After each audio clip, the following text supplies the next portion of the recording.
Hit record. Well, hello and welcome, everyone. Thank you for joining us today. I am Stephanie Rao, Executive Director at the National Council on Public History. Thank you for joining us for the second webinar in our six-part series exploring the National Park Service's criteria for establishing World War II heritage cities. Over the next 3 weeks, we'll learn about the criteria for purposes of applications and evaluation by Park Service staff from the authors of our essay series on the topic. Today, we're going to be hearing from Dr. Kurt Piehler on Criteria 2, production of foodstuffs and consumer items for armed forces and home consumption. Just a few housekeeping notes before we get started. This webinar is being recorded for those who cannot attend, but also for those who wish to review the materials discussed afterwards. At the end of this series, we will follow up with you all to share links for all of those recordings. Additionally, closed captions have been enabled for this webinar. Click the CC button at the bottom of your Zoom screen if you don't see them already. And please be sure to keep your microphone muted unless you are called on to ask a question at the end. At any time during the webinar, you can pop questions either for our NPS colleagues or for our presenter, either into the chat area of your Zoom or in the Q&A window, and I will help facilitate a question and answer period at the end. Last, before Dr. Piehler begins, I wanted to give a warm welcome to our colleagues Turkaya Lowe and Jason Okrasa at the Park Service, who can provide us with a few words of welcome. Well, good morning. On behalf of the National Park Service, I'd like to welcome you. I am Jason Okrasa. I am the new historian for American World War II homefront cities. So, Turkaya, if you'd like, I'll give you a chance to introduce yourself in just a minute. Just to give you a quick idea of the criteria for the American homefront cities. Under Section 9007 of the John Dingell Jr. Conservative Management and Recreation Act of 2019, the Secretary of the Interior may designate only one city per state or territory as an American World War II heritage city, to recognize and ensure the continued preservation and importance of the history of the United States' involvement in the Second World War. There are currently 18 jurisdictions designated as American World War II homefront cities.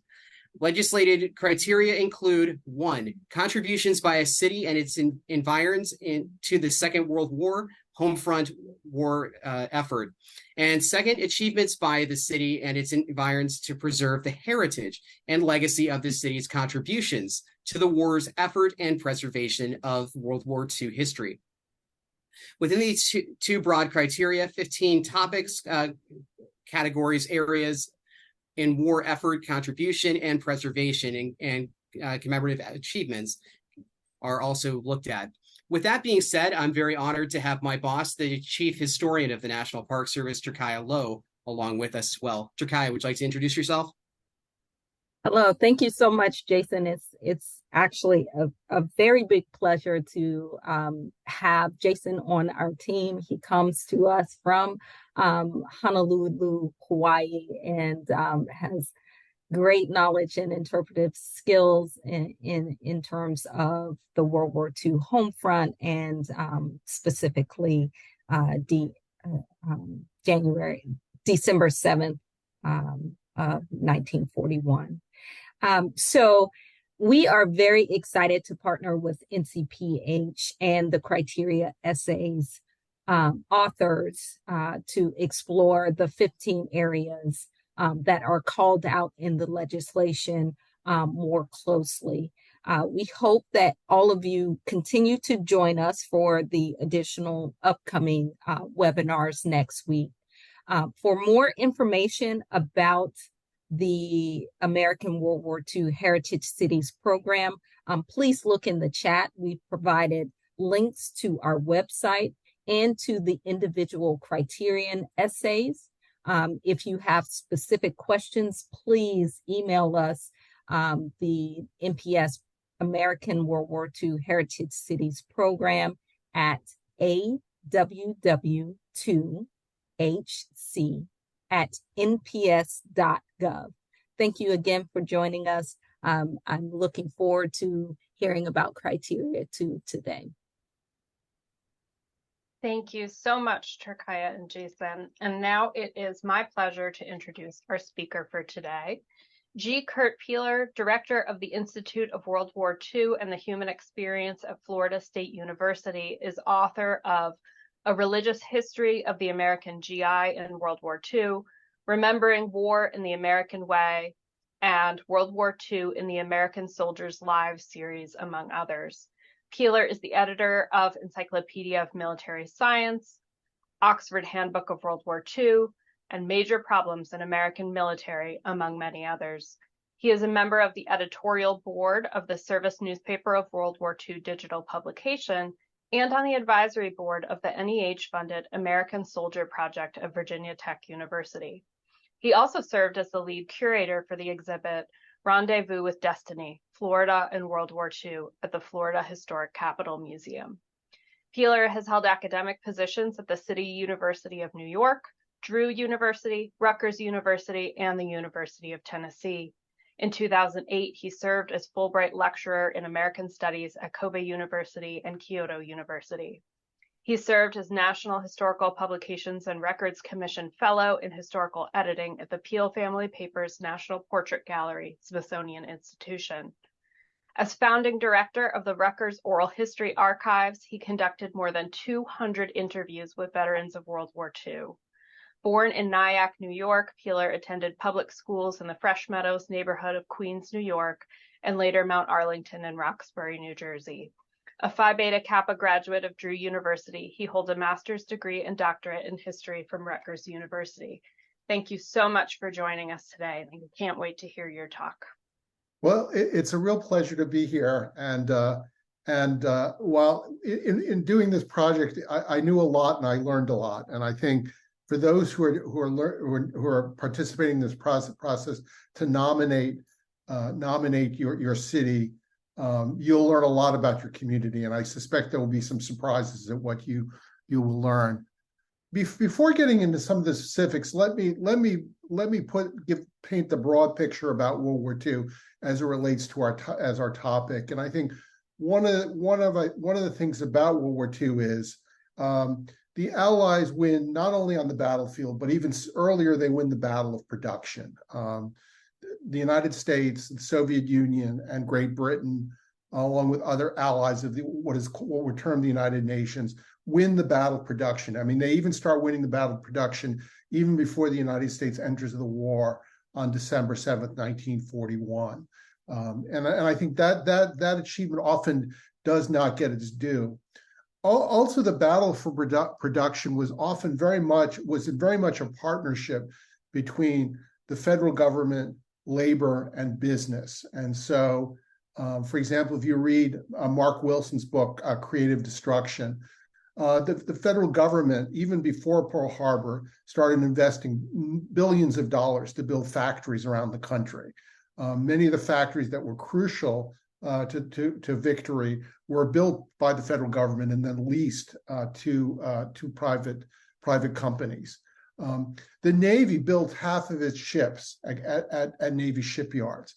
So big business played a big role in winning the battle of production, but it was very much in partnership with industry and also with labor. And I think one of the striking things that happens to every community in America is that we go from unemployment being a major problem to a full employment economy.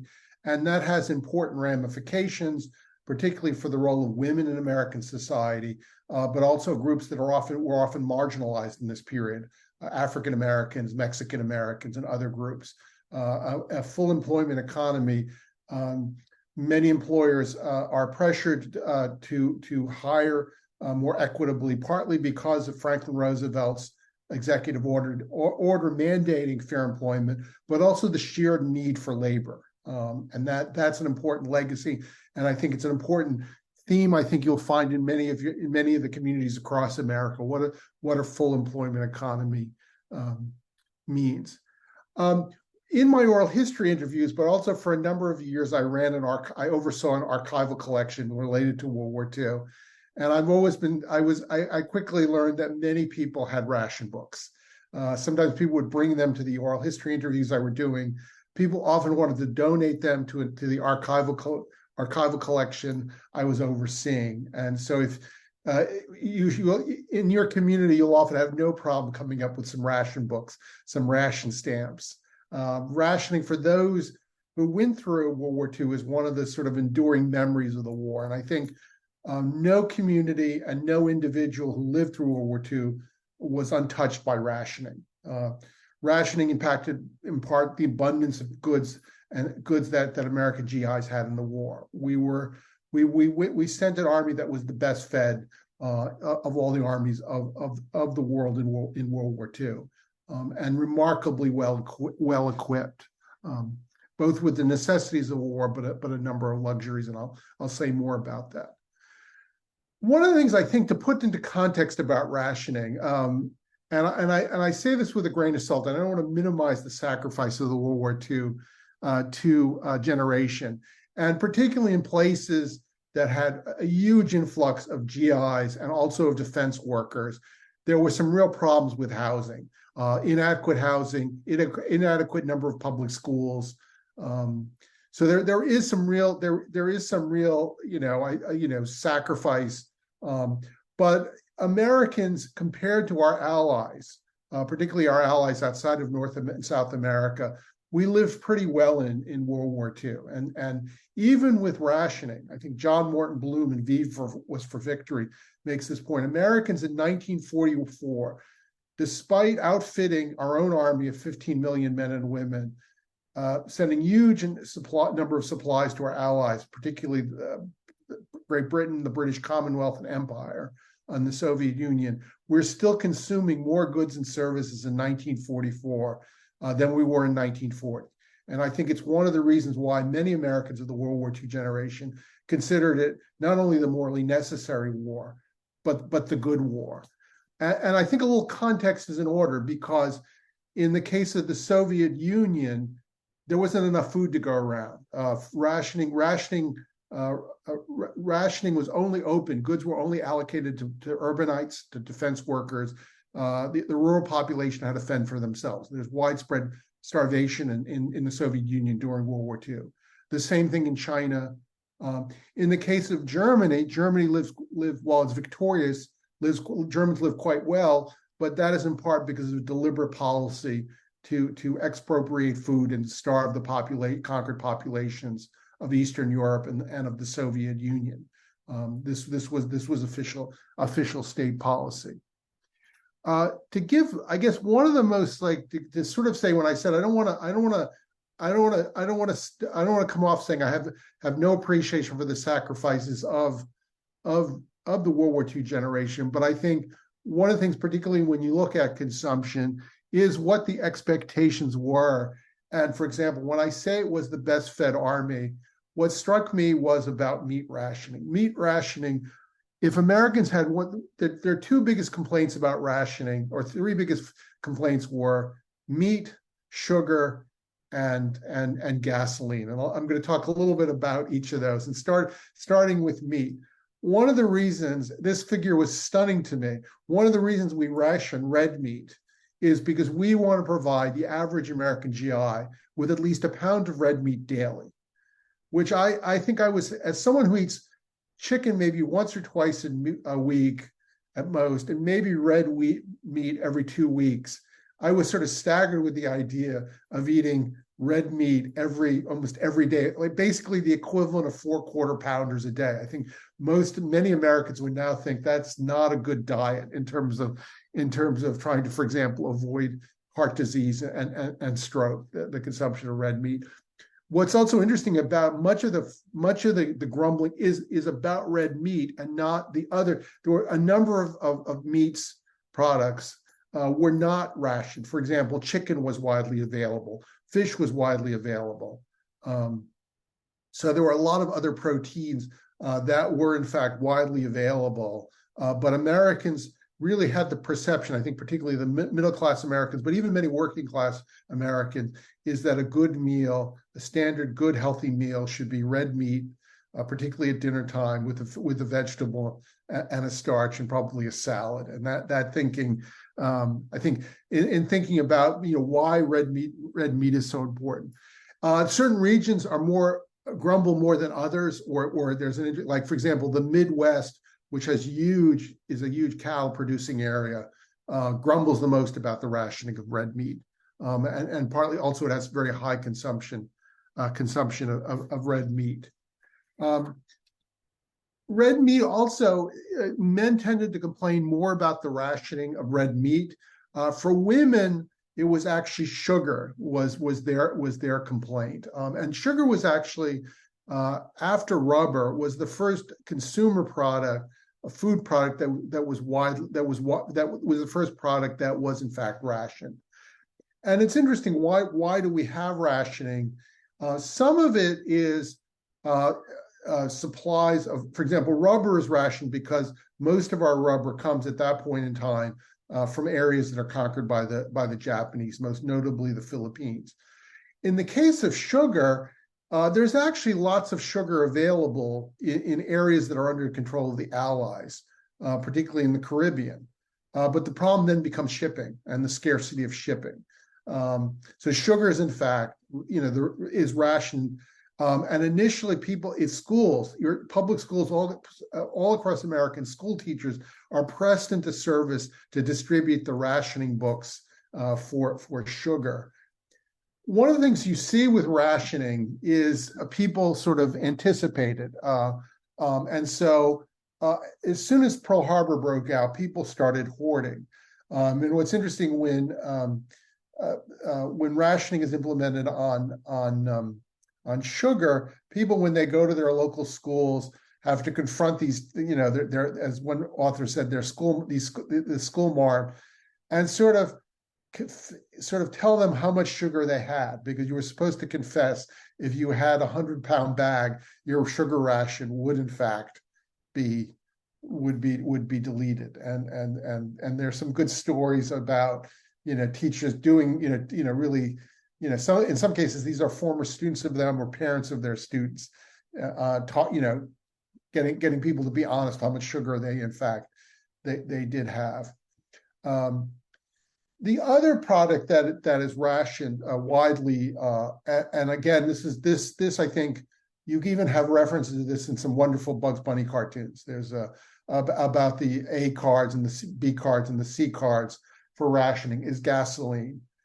Gasoline is another interesting product. Why do we ration gasoline? We are in fact a net oil exporter in World War II, so we actually have plenty of petroleum products. But the problem with rationing is partly first has to be implemented on the East Coast, because in the earlier part of the war, after this Pearl Harbor, through the winter of 1941-42, into the spring, the German Navy is very successful in sinking merchant ships off the coast of the eastern United States and in the Gulf of Mexico.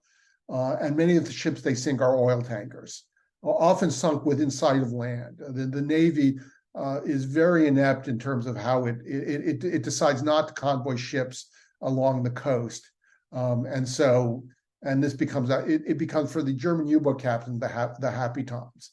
And it really leads to a lot of gnashing of teeth by both the Canadian Navy and the Royal Navy, who really pressed the Americans to start convoying of their coastal trade. Once we start convoying the coastal trade, our losses go down. But those losses are so severe in terms of oil tankers that we have to implement oil rationing on the East Coast. But the driving force for national rationing would be, in fact, rubber. And the notion is, if we ration gasoline, people will not drive as much, and they will not use as much rubber. They also, to conserve gasoline, but also to conserve rubber. And for those old enough like me who remembers when in the oil crisis of 1973, they dropped the national speed limit to 55. in World War II, they dropped the speed limit to 35 miles an hour, which will give you some sense of this desire. One of the side legacies of that is, in fact, it does reduce the number of highway deaths significantly during the war, because fewer people are driving, and they're often driving at slower speeds. Rationing. There are a number of products that are rationed, and rationing is an interesting phenomena. And it'd be interesting, the sort of stories in different communities. I think rural Americans and those living close to rural Americans often had greater access to food. There is both a very casual black market, sort of your next door neighbor who's a farmer who gives you some eggs or sells you some eggs. And then there's some very organized black markets in World War II. The black market, in some ways, is so severe in places like New York that gasoline does run short at times. There are some interesting story. I mean, for example, the black market in poultry at one point, or more to the point, farmers who refused to sell to the federal government.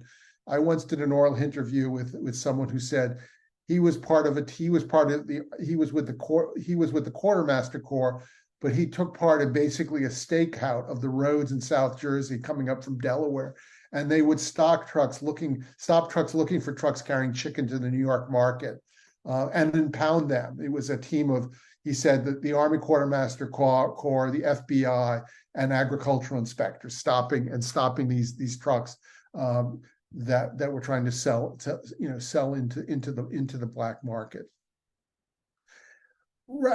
Some products are never rationed, but they're in short supply. So we never ration cigarettes or alcohol, but there's often a shortage of them. Children's toys are never formally rationed, but there's often a shortage of them. Some products are rationed throughout the war once they're implemented. So rubber is rationed throughout the war, sugar is rationed throughout the war, gasoline will be rationed. But some products are only rationed for part of the war. And the most interesting thing about the impact of rationing on consumption would be coffee. That rationing actually made coffee consumption go up. That Americans, because it became this sort of scarce product, some Americans started drinking it for the first time. Others who didn't drink could often trade their coupons, particularly out in restaurants, for other products. What was striking, and when I say it boosted consumption, coffee rationing was one of those products that was implemented not because we didn't have access to coffee. The problem was transportation of coffee products when there was a scarcity of shipping. When they take off coffee rationing, the amount of coffee consumed actually goes down. In terms of consumption of products and how the war impacts communities, for example, sugar rationing. This is one that housewives really griped about, and it also.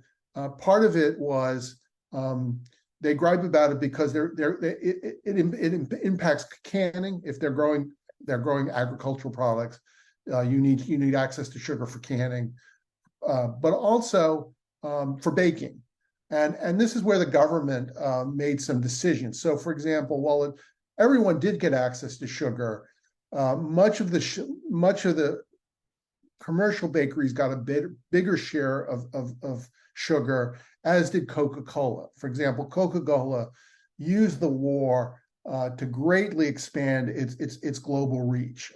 Coca-Cola decided to promise that wherever there was an American GI, he would have access to Coke, and that gave them access to lots of scarce sugar and other scarce products that were in short supply. It forced Coke to carry out that promise of providing a Coke to every GI wherever he was, to build Coca-Cola plants around the world, which is one of the reasons it becomes a global brand. World War II has a really crucial part of that role. It's many GIs started smoking because, in fact, they were issued in their K rations cigarettes. I remember one GI once talked about being on D-Day, and there were cigarettes in his rations, and he started smoking, and he became hooked very quickly on smoking. The organization, the national agency that enforced rationing was the Office of Price Administration, but it requires a whole network of volunteers in every community, and also ration boards in every community. And I think in every community, it is both the story of a lot of volunteer compliance, but it also is the story of black market. And I think in telling your community stories, there are some remarkable stories, like in McKeesport, Pennsylvania.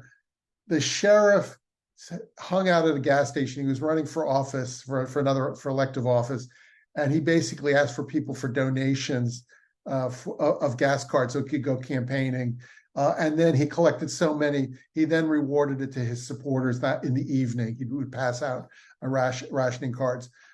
There was at one point, the Office of Price Administration had to bring in the FBI because there were massive counterfeiting rings in terms of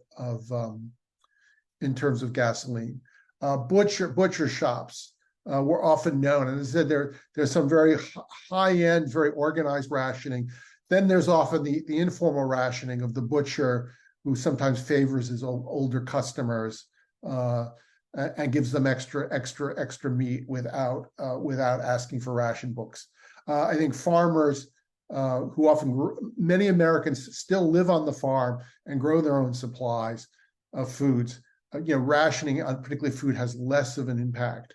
And that should lead to something, I think, rationing is pretty universal, and while not universal, tied to rationing, I think a big theme that's rightly remembered about the home front of World War II regarding consumption is victory gardens. Victory gardens. There have been other wars where Americans were encouraged to grow their own food, and this is widely encouraged by the federal government. Although initially there was some grumbling in the agriculture department whether this was a wise thing to do, but it did in fact produce huge quantities of food. And it's not just takes place in rural America or suburban America, but also in urban America, and it ranged from people putting in Brooklyn, tomato plants in window boxes, to even portions of parks or the grounds of factories being turned into victory gardens. And as I said, one of the issues the government faces is trying to. People would say, okay, we have these victory gardens, but we need access to the mason jars, and we need access to sugar to finish the canning process. The victory gardens does in fact contribute to why while there are certain products we don't have as much access to in terms of foodstuffs like butter or red meat, why most Americans eat fairly well in World War II. And in fact, for those who are working, the working class in particular does really well in World War II in terms of their consumption. They are eating healthier food and even more desirable foods, even in fact with rationing. In terms of, I think a few other things that impact community is, what happens, for example, with food, with gas rationing. Well, one, it leads to much more crowded buses. And I think World War II, in thinking about your communities, the train station was much more important than the airport. And that many communities had in this era still had trolley systems, still had very elaborate bus systems. I often, as someone who grew up in the New York area but have lived elsewhere, I often bemoan the transportation, the options that used to exist, say, even in World War II into the 1950s and 60s. For example, I was recently down in the Tampa area, one of the towns, Newport Richey, and I was visiting a friend. And he said, back up until the 60s, you could take a train into Tampa from here. And the train station is now a small museum and shopping. But I think the train, the bus, and also bicycles were rationed. So bicycling was often not rationing. I think one of the hardships is, in fact, although one has to always take this with a grain of salt, at one point, Americans are limited, their ration of shoes is down to 2 pairs of shoes a year. And if you're doing a lot of walking, heels will wear out. On the other hand, compared to Britain, you were given one pair of shoes for the year. In terms of other sort of consumptions, fashion becomes often a little more Spartan, much more. Many of the cuffs and frills in both men's and women's clothing go by the wayside. One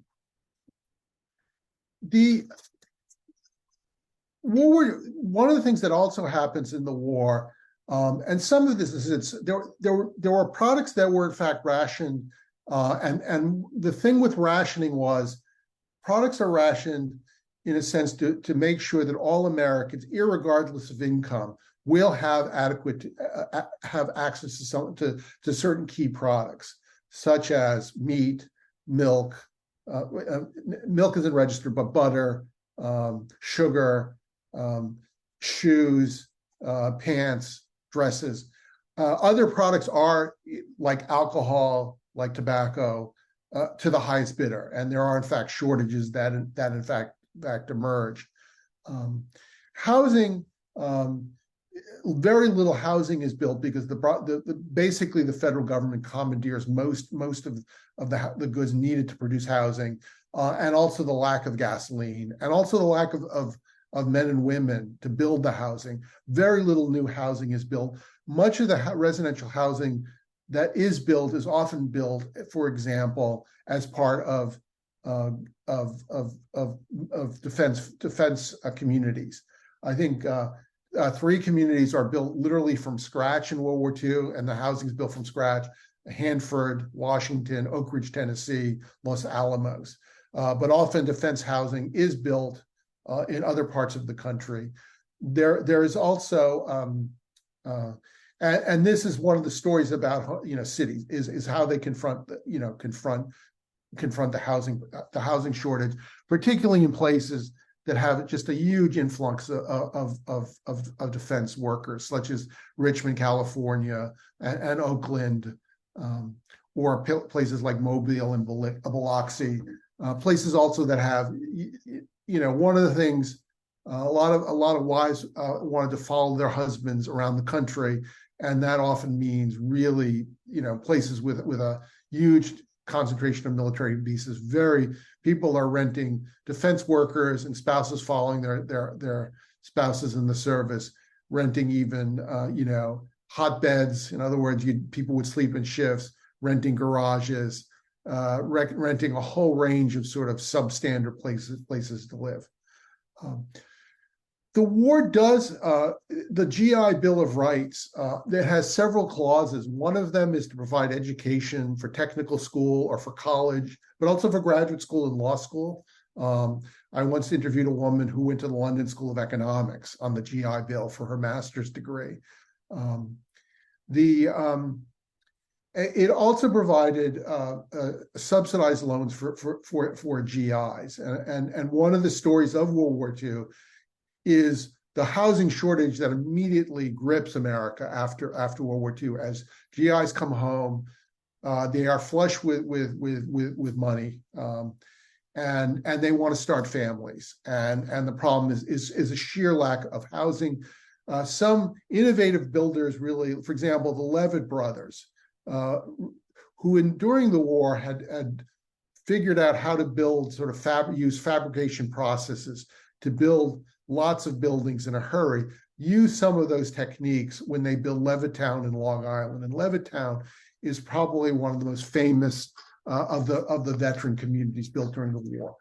There are others, and there are others less known. And I think there's a story to be told across America of how different communities responded to the housing shortage and what they were willing to do and not willing to do.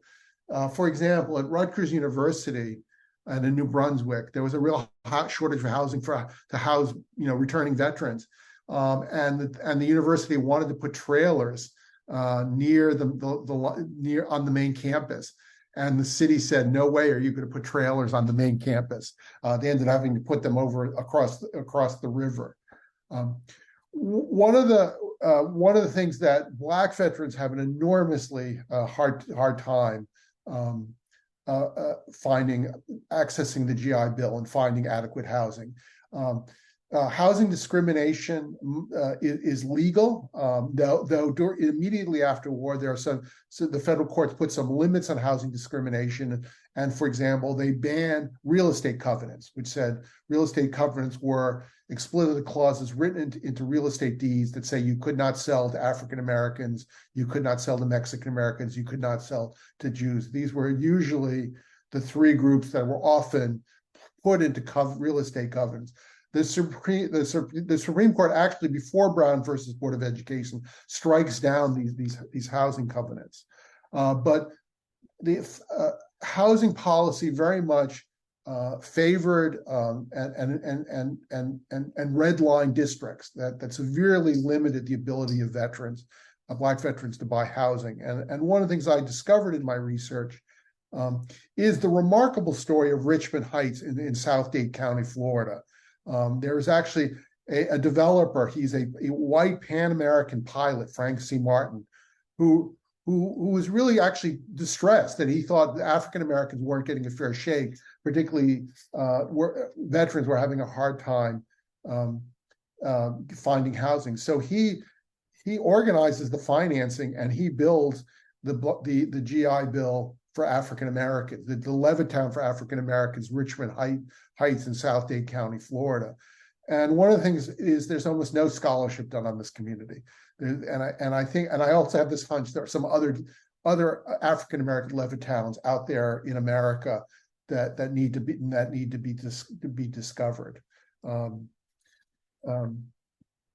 going to and just to sort of conclude and to leave plenty of time for questions. As I said, there are some broad patterns in World War II regarding consumption, production and consumption. As I said, rationing affects every community. Most communities, I think, will have victory gardens. The returning veterans, every community will have returning veterans, but there are also, I think, some very unique stories out there. Some communities were much more willing to embrace rationing and grit their teeth. Others complained a lot more. Some places had larger Black markets than others. And as I said, we've I think only scratched the surface on what happens when veterans come home. There's still a good deal to learn about that process. So I'm gonna stop there, and I'm eager to take any questions you might have. Wonderful. Thank you so much for that. As a reminder, you can use the raise hand feature to ask a question. If you would like to ask your question live, you can pop it into the chat or the Q&A function.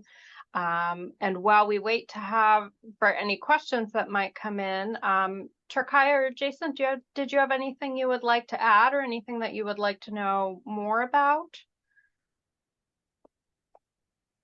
Just want to mention one thing. The aspect of sugar and the gender aspect of it. I thought it was very interesting. My grandmother is still alive in her 90s. She grew up in Yonkers during the Second World War, and of course grew up during the Depression. And she said that there was one similarity between the Depression and the Second World War. Because of the aspect of sugar, they would have, for example, once a month, they would make one birthday cake, and everybody in the community who had a birthday at that time, they would all get a piece of it. So that stands out to me very interesting, of course, very interestingly to me because of that family connection, of that oral history for me. Yeah, and I would say there is a real gender divide when I was doing the research, I even said to my wife, I said, which would bother you more, sugar rationing or meat rationing? Oh, she said, oh, sugar. I'd hate sugar rationing, and so yeah, I think there was a real gender divide between the two groups, between the twos.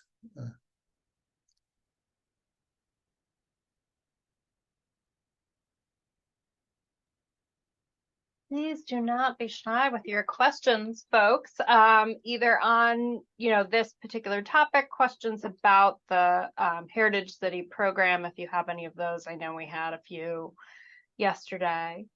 But Kurt, I wonder if you could tell us, I know you've been studying this for quite a long time. In thinking about these issues through the lens of the Heritage City program, was there anything that sort of struck you or surprised you as you were revisiting this content for, this particular essay? I think some was the change in attitude towards diet. I think, I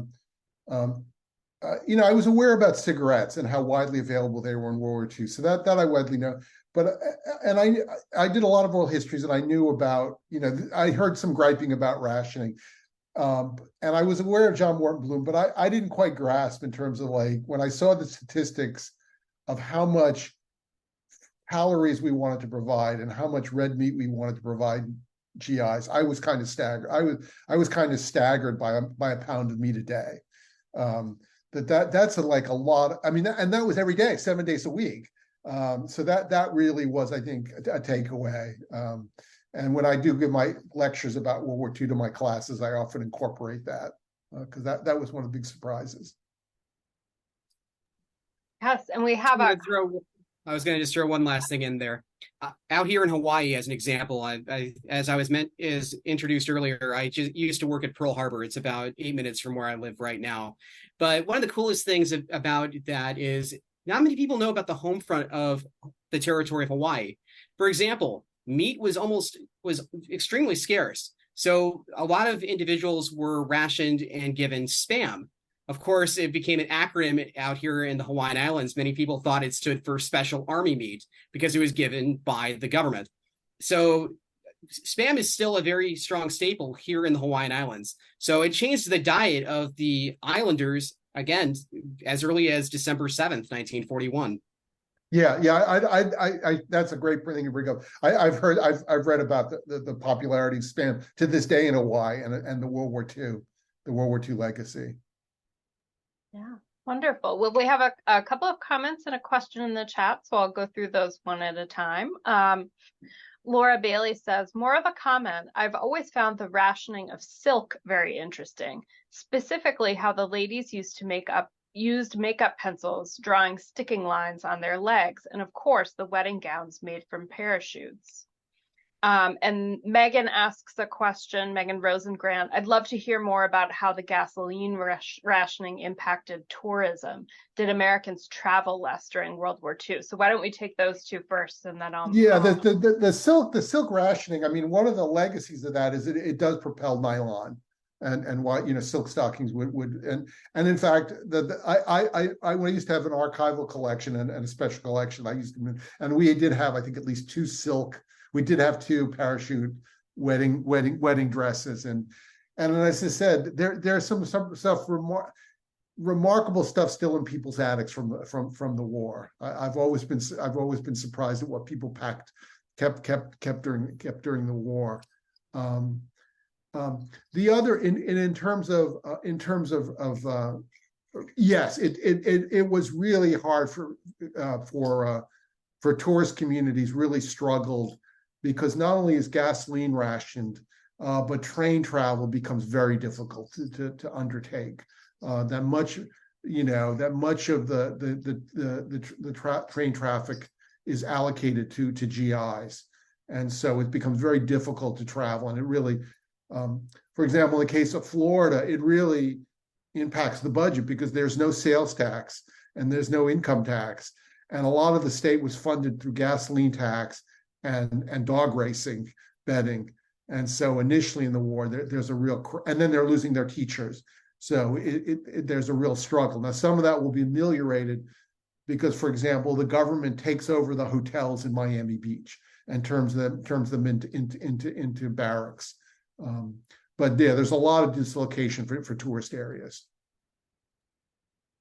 All right. So our next two are also related. Lynn Causey says, for those interested in post-war African-American suburban neighborhoods, I encourage taking a look at the National Register of Historic Places nomination for Edmonton Heights Historic District in Huntsville, Alabama. This is definitely a topic that is in need of further study. And Kelly Fellner then asks, were any of the defense homes communities integrated, or were they all segregated by race? I'm not sure fully on that. I know Oak Ridge was severely segregated. and that conformed to Tennessee was a segregated, and African Americans there got very inferior housing. It was very much class housing, but also by race. I don't know about Hanford and other. That's actually a good question, which I don't fully know the answer. Particularly in places like New York, northern states, because one of the things that happens in World War II, not only do you have the Frederick Roosevelt's executive order in 1941, but both New York and New Jersey would in fact pass anti-discrimination laws. And in fact, New Jersey would pass its 1947 Constitution, which outlaws segregation in public schools and in the militia. So New Jersey will desegregate its National Guard. So that is a really good question, which I'll be curious what people find out in their communities. Thank you. We have another comment from Liz Baymeyer, who says, I thought of my grandmother too, Jason. I wonder if her consumer practices, hoarding practices, were more influenced by World War II era or the Depression. I always assumed it was more influenced by growing up in the Depression, but now question it may have been influenced by rationing in World War II, as by then she was an adult and able to make more decisions for herself. I wonder if you have. Yeah, I think for some people, I think the war really did. The hoarding was the war, because, in the Depression, there's plenty of goods. People just don't have the money. But in World War II, you literally could go to the butcher or go to the gas station, and there was no gas, quite literally. So I think the war does have, and I think it's also a pattern you often see with people who did experience famine or real deprivation. I just remember, I think there was a story of some after one war of some older Americans buying 100-pound bags of rice because of of this fear. I also want to say about housing. I just realized this, and this is where I'd be curious. There were actually in New Jersey 3 communities, and this will show how complicated the story. 3 communities, and I grew up near one of these, Victory Gardens, New Jersey, were these defense communities built during the war to house defense factories, which I suspect were probably in North Jersey integrated, though I don't know 100%. But it's interesting, of all 3 of these communities, they were sections of communities that the town wanted to get rid of these defense workers, and so New Jersey created both two during the war and one after the war communities for defense workers, because the main part of the town did not want to have to support these defense workers, the police protection, the fire department, and the public schools. So not all. I mean, I think it's a there's something to be said for, I don't know if New Jersey has a Homefront city, but a real case could be made for a place like Victory Gardens, which in fact springs up because of the war. And there might be some, as I said, there's some interesting histories about if your community has defense housing, how that community respond to that, and not everyone pitched in to do their part. Thank you. And we have another comment in the chat from Heather Adkins, who says, I work in the archive of the Huntsville, Alabama Public Library. I have found letters from the library to the rationing board for new tires for the bookmobile. It was denied due to rationing. At the time, we served 3 counties, including local TVA projects. So I have to wonder just how many public services were impacted. And Heather also clarifies that the defense homes in Huntsville, Alabama were segregated. Yeah. I'd be shocked if they were integrated until in World War II in the South. And also the War Department was really embraced segregation. So I think, but yes, there were clearly services, were clearly. I mean, the bookmobile is a great story, because that doesn't surprise me that they couldn't get ration books to keep the bookmobile going. Oh, and thank you to Turkaya Lowe for putting in the link to the list of designated American World War II heritage cities that we have to date. Other questions, comments, thoughts, curiosities? Well, I don't want to keep folks if there aren't any, but I do want to once again say a huge thank you to the National Park Service, to Turkaya and Jason, and most importantly to Kurt Piehler for joining us today to dig more into these topics. This was a really great presentation and discussion. I look forward to continuing these conversations. We have 3 more presentations next week. Starting on, let's see if I can read calendars correctly, on Monday, again with Dr. John Taylor, who spoke with us yesterday, and we'll be talking about personnel serving in the armed forces. And then we have another presentation on Wednesday and Thursday of next week, I believe. If you signed up for this series, you will have access. You will receive Zoom links for all of the other presentations. Oh, we have one new question in the chat. Does the NPS history program see any common issues when communities are trying to address criterion 2? That's a great question. Turkaya, Jason, would you like to take that? Thanks, Liz, for that question. It depends on what you mean by common issues. Are you speaking of the actual how they describe their commemorative activities, or some other aspect? Yeah, right. I think that would, anything that you've seen people try to write to meet it or describe it, and you're like, we've noticed sometimes they have a difficulty in X, or we usually get comments on criteria or questions around criterion 2 that relate to Y, or something like that. I have not noted any difficulties in my review and in the applications that we've received, because most of them are able to explain the current and modern commemorative efforts that have taken place around World War II Homefront history for their jurisdiction. So the majority of applicants are talking about what's happening with their veteran societies, museums, marker programs, trails, memorial events that have occurred, sites that have been preserved through the National Register or National Historic Landmarks designation, or some other type of local designation. So I have not noted any issues specifically with describing or their history and their activities under criterion 2 achievements to preserve the heritage and legacy. Thank you for that. We have another question in the chat. How were paper mills affected? Did the production of books like novels decrease? Yes, there were publishers used cheaper paper. Books were actually not rationed as such. You weren't given coupons, but publishers did in fact reduce the size of books, use cheaper papers, cheaper paper. But that again was one of the products. I think there might have been some spot shortages, but it was not.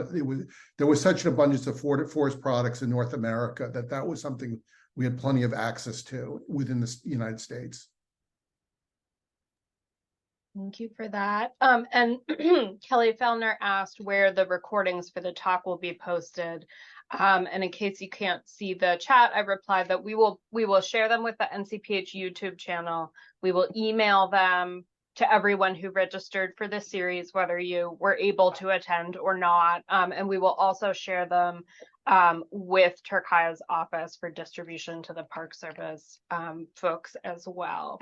I will also put my email into the chat if anyone has questions down the road that you would like me to pass on your behalf.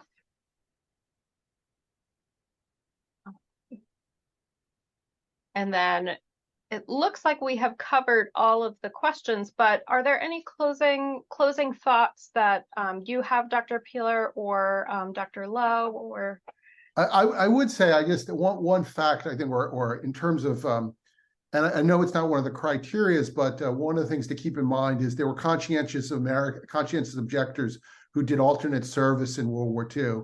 And your community may have had conscientious objectors if you have a mental hospital who worked there.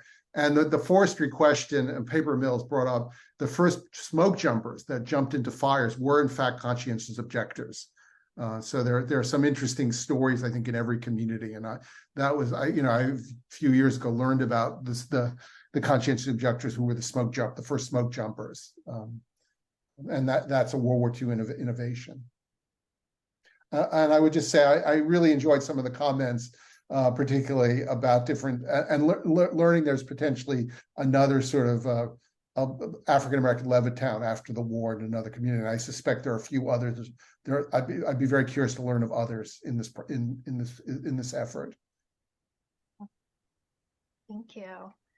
And one other comment, I do want to comment that for those who are interested in nominating a city or jurisdiction, the 15 areas that we're talking about, that's not a limitation, right? In terms of the only contributions or ways in which a community contributed to the war effort or commemorates the accomplishments of the war effort.